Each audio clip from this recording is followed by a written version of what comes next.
Chef Anna Olson in her kitchen. I love the look of a classic wedding cake, but for me, the cake on the inside is as important as the cake on the outside. And my coconut lime two-tiered wedding cake, well, it's going to be a new classic for you. So I start with my coconut. I have 1.5 cups of sweetened flaked coconut. Before I soak it in my milk to soften it even more, I'm just going to give it a little pulse. In a small food chopper, she secures the lid and she now opens it and brings a bowl of milk closer. And I'll pour the coconut into 1.5 cups of milk and just give that a little stir so it can soak. All right, now on to the dry ingredients. I'll start by sifting 4.5 cups of all-purpose flour. I'll do it in stages. Through a sieve. And I'm using electric beaters for this recipe. I happen to be making both tiers of the cake in one batter batch. So you need the biggest bowl you can find. I think a lot of people think when it comes to making a wedding cake, you have to do it in batches over the course of a day or multiple days. But this recipe actually fits in one batch. At the same time as I'm sifting my flour, a little at a time, I'll sift in 4 1/3 cups of granulated sugar. Just alternating, that way they blend together nicely. She shakes the sieve above the bowl. Now that I've sifted about half of my flour and sugar, I'll add my baking powder, 2 teaspoons, and 3/4 teaspoon of salt. Also All sifted. And in goes the rest of the flour and the rest of the sugar. She sifts the last of her flour and sugar into the bowl. So often we think of a wedding cake as not just being traditional or classic on the outside, but that it has to be vanilla, chocolate, or lemon. I love that this cake has the zest of 2 limes plus the coconut flavor in there. She zests her limes on a micro grater, tapping it against the bowl to get all of it in. Just a reminder, this is a big cake recipe. So yes, it does take 2 1/4 cups of butter. This is unsalted butter cut into pieces, softened to room temperature. She adds it in and grabs her hand mixer. You want to work the butter in until the mixture is crumbly and you can't see large pieces of butter anymore.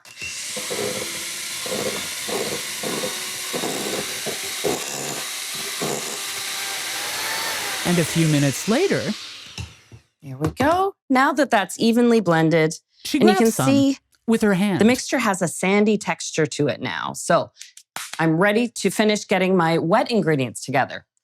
The coconut and milk has had a chance to soak, and I'll add 8 eggs. Yes, that's a lot of eggs. Big batter, big batter. She adds the eggs to the coconut and milk. A tablespoon of vanilla extract. And if you'd like to really enhance the coconut flavor, 1.5 teaspoons of coconut extract. But that's entirely up to you. She adds some to hers and mixes. Whisking the eggs in first, and then I add the liquids all at once to the batter. Then with her hand mixer again. You need to blend this on low speed first to combine the ingredients, and then increase the speed to really build some structure. And you want to mix this cake for about 2 to 3 minutes.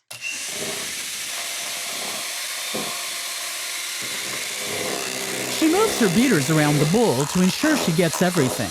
And later, There we go. You can see the batter become fluffier and a lighter buttery yellow color. And that's when you know you've fully whipped it. and later with several pans. I have 3 9-inch pans that have been greased and floured with the bottoms lined with parchment. And I did the same to 3 6-inch pans. Now she fills So them. just using a scale, putting your pan on the scale, and then just scoop and weigh. Then there's no guesswork. And later, as she taps the air out of the last pan, All right, she claps. cakes are done, ready for the oven, and I've preheated it to 375. You'll be surprised that the 6-inch cakes take 25 minutes, but the 9-inch cakes only take 5 minutes more, 30 minutes. Because they're all the same height, the cook time is really not that much different. She pops them in. After they come out, I'll let them cool on a rack, tip them out after about 20 minutes to cool completely. Then it's frosting time. Later. So this wedding cake may look classic, but we've already taken care of an interesting and innovative cake inside with my coconut lime layers, but now it's time for the frosting. And that too, I'm bending the rules on a little bit. Instead of finishing this cake with a conventional Swiss or Italian buttercream, I'm making a white chocolate cream cheese frosting. Oh, that partnered with the coconut lime cake, the guests will be singing. They're gonna be up and dancing, I know it. So I've just melted 12 ounces of white chocolate over a pot of barely simmering water. In a double boiler. Dry off the bowl. Which she removes. And I want to let this cool for a little bit while I prepare the base of the frosting. I'm starting with 2 packages, so 500 grams of cream cheese that I'll soften up. And then I'll add 2 cups of softened butter to that. And minutes later, she scrapes down the sides of the bowl. It really doesn't matter what order With a spatula. you beat the cream cheese and butter, so long as they have a chance to be combined together. Then adds in the cubed butter. And then I've measured out 4 cups of icing sugar, and I'm going to add some of that to my mixing bowl just to start building in the fluffiness.